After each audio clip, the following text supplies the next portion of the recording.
গণতান্ত্ৰিক আন্দোলন হ'ব মই আমাৰ সতীৰ্থসকলক অনুৰোধ জনাইছোঁ আপোনালোকে যিমান সময় আমচুৰ আন্দোলন থাকিব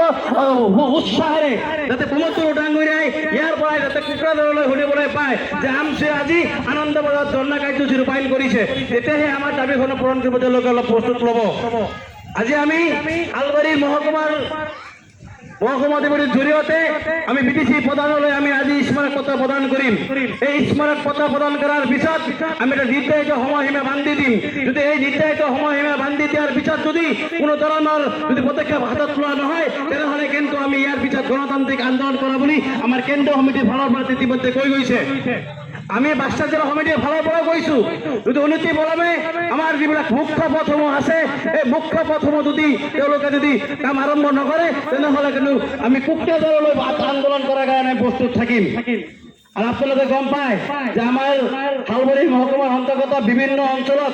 যি আদৰা দলং হৈ আছে এই আদৰা দলংসমূহলৈ আমি জিলা উপায়ুক্ত আৰু বিভিন্ন আমি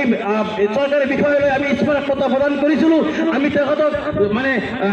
সাক্ষাৎ কৰি আমি এই বিষয়ে আমি অৱগত কৰিছিলোঁ কিন্তু দেখা গৈছে আমাৰ এই বিমানৰ কোনো গুৰুত্ব আৰোপ কৰা নাই আমাৰ ইতিমধ্যে সকলো গৈ গৈছে যাতে এই অৱস্থান ধৰ্মঘট অন্তিমটো ধৰ্মঘট হয় যাতে ইয়াৰ পিছত যদি অৱস্থান ধৰ্মঘট কৰিব লগা হয় কিন্তু ভয়াবহ পৰিৱেশ সৃষ্টি কৰা হ'ব সেইকাৰণে আমি আপোনালোকক উৎসাহেৰে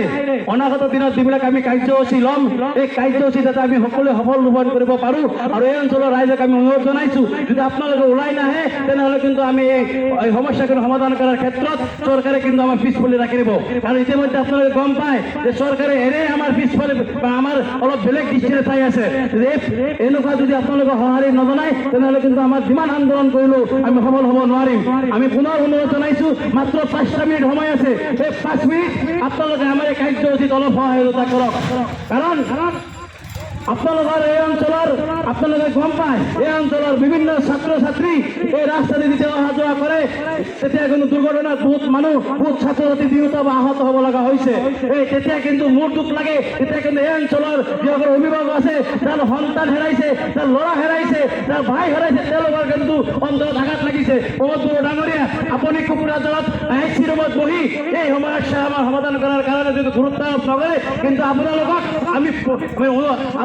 আমি শিক্ষা জনাইছোঁ নিন্দা জনাইছোঁ উন্নতি বলমে আমাৰ এইসমূহ ৰাস্তা ঘাট আমি উন্নতি বলমে আমাক